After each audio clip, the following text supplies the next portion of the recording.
प्रिय छात्रों नमस्कार। कक्षा 10 गणित में आप सभी का स्वागत है।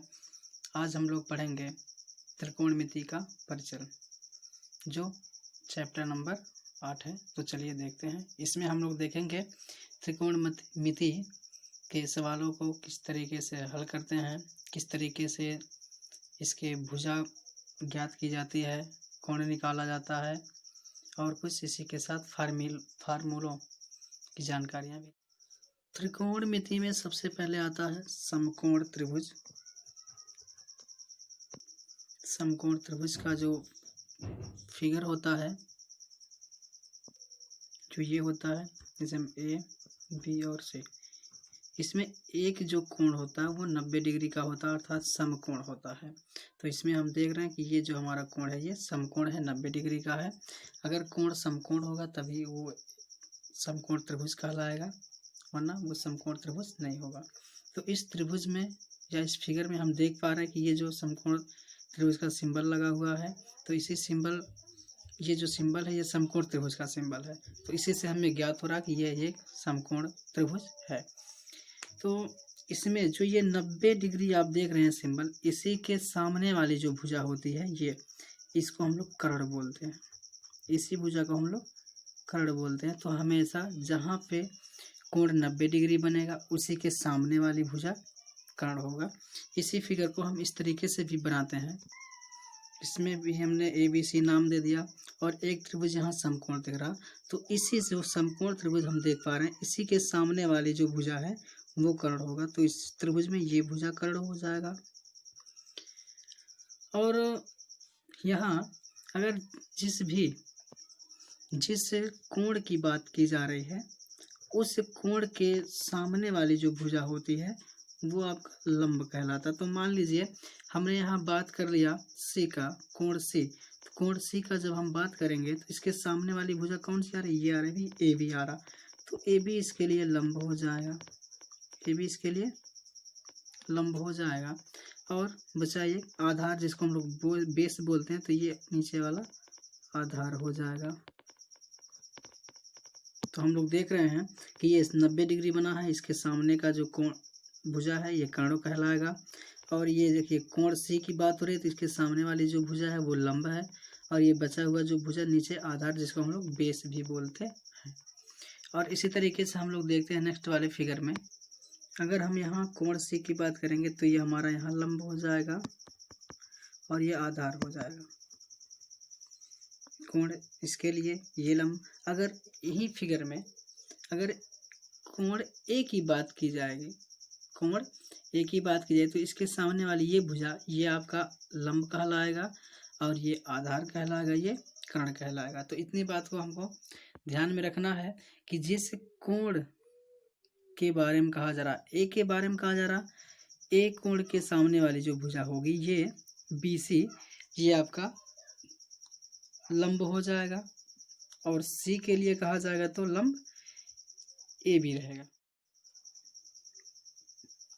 इसी जो है समकोण त्रिभुज के साथ साथ एक चलने वाला कुछ सूत्र होते हैं। ये देखिए, जो आपका है sine theta, cos theta, tan theta, cosec theta, sec theta, cos theta, इसको हम इसी फॉर्म में याद करेंगे कि sine cos tan cosec sec cos. इस फॉर्म में याद करने के आपके अभी जो फायदे दिखेंगे वो आगे चल के दिखेंगे।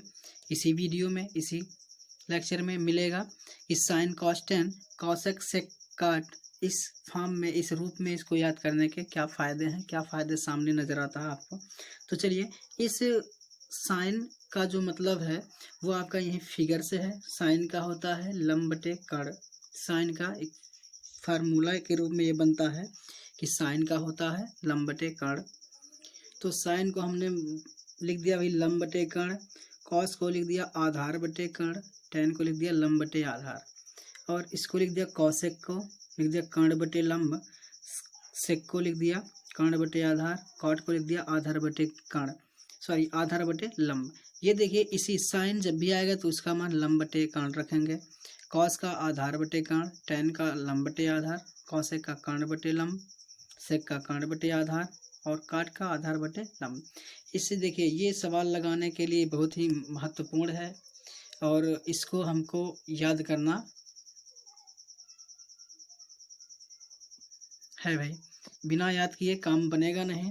तो यहाँ से देखिए अब ये जो हम बताएं अभी थोड़ी देर पहले कि ये sine cos tan cosec sec cot, इस रूप में याद करने के कुछ फायदे हैं, वो आपको दिखने लगे होंगे। दिख क्या रहा है, देखिए हम साइन को जब यहाँ देखते हैं तो यहाँ लंब बटे कर्ण दिखाई देता है, और जब कॉसेक को देखते हैं तो कर्ण बटे लंब दिखाई दे रहा है। दिमाग में बन रहा होगा, ये लंब बटे कर्ण है, ये कर्ण बटे लंब है, ये आधार बटे कर्ण है, ये कर्ण बटे आधार है, ये लंब बटे आधार है और ये आधार बटे लंब है। तो हम यहाँ देख क्या पा रहे हैं कि ये जो साइन बन रहा है ये उल्टा है, लंब बटे कर्ण, कर्ण बटे लंब। तो साइन उल्टा हो रहा है कॉसेक के, कॉस सेक के टेन, यानी ये सब आपस में इधर के तीनों इस तीनों के उल्टे हैं, ये तीनों इस तीनों के उल्टे हैं। तो ये आपका उलटने फोरा है। हम इसे जो है बराबर नहीं लिख सकते। देखिए आ रहा है कि साइन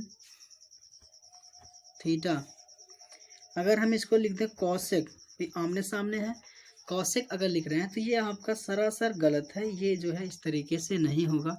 हाँ, हम अभी अभी देख रहे हैं कि ये जो लंब बटे कर्ण साइन का है और कर्ण बटे लंब कॉसेक का है, तो ये उल्टे हो रहे हैं। तो हम इसको इस तरीके से लिख सकते हैं कि साइन थीटा बराबर 1 बटे, उलट करके लिख सकते हैं 1 बटे कॉसेक, इस फॉर्म में इसको हम लिख सकते हैं। इसको उलट के लिख सकते हैं तो इसी तरीके से कॉस का, टेन का, कॉसेक का, ठीक। तो आगे हम करते हैं।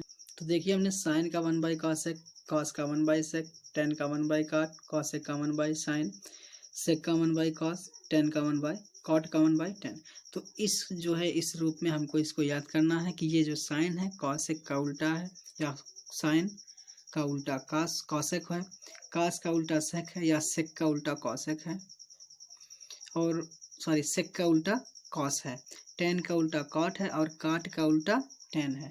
इस बात को आप दिमाग में रखेंगे।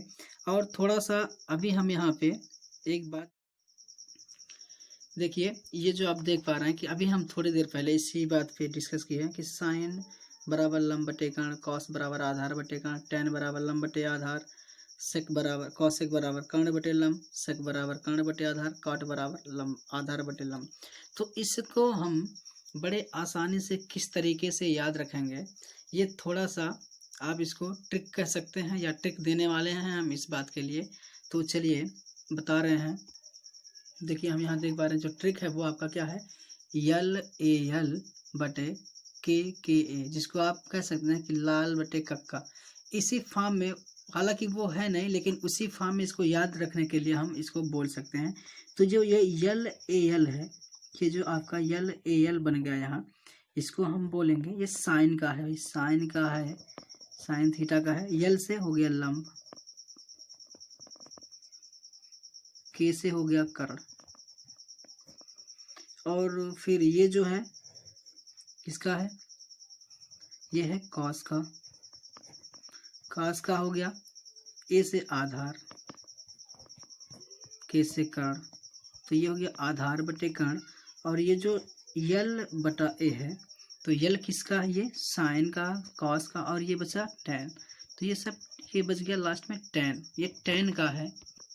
तो यल बटे ए, यल से हो गया लंब बटे हो गया आधार।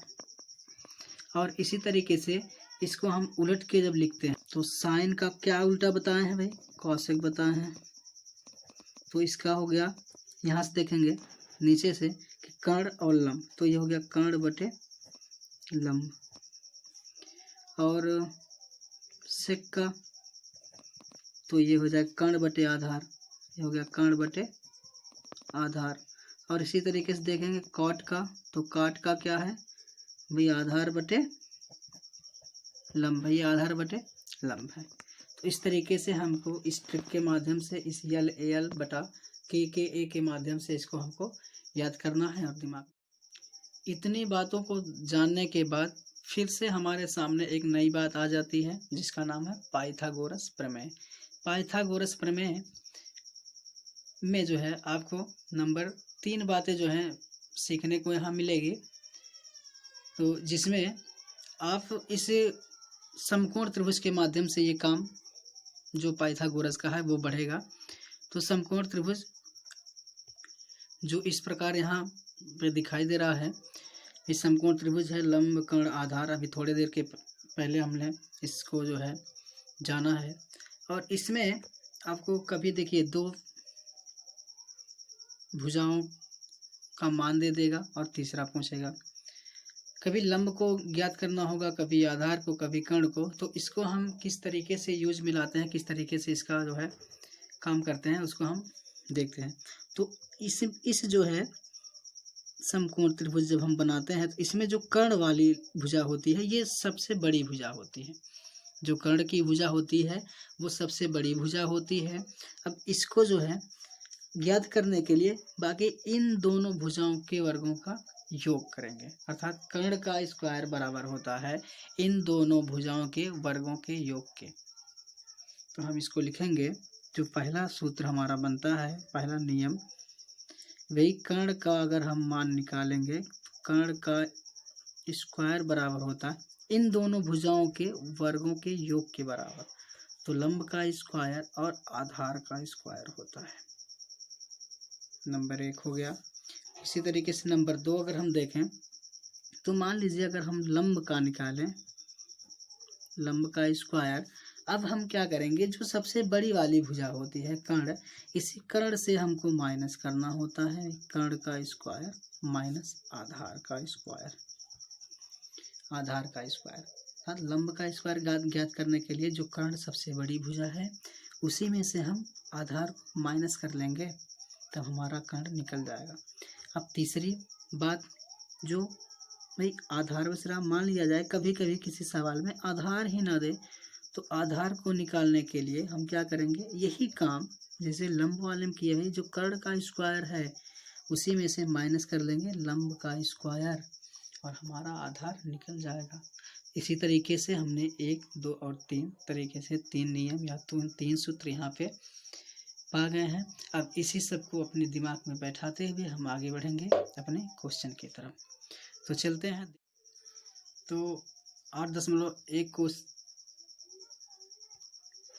जो है उसको हम लोग नेक्स्ट वाले वीडियो में उसकी जानकारी लेते हैं। तो हमें आशा है कि ये जो हम यहाँ सभी चीज़ों को डिस्कस किए, सभी सूत्रों को प्राप्त किए, सूत्रों के बारे में जानकारी लिया, वो हमको बहुत ही बढ़िया तरीके से याद हो गया। और अगर नहीं याद है तो आप एक बार इस वीडियो को आपसे देखिए और इसको अपने दिमाग में बनाइए। Bye bye, take care, thank you.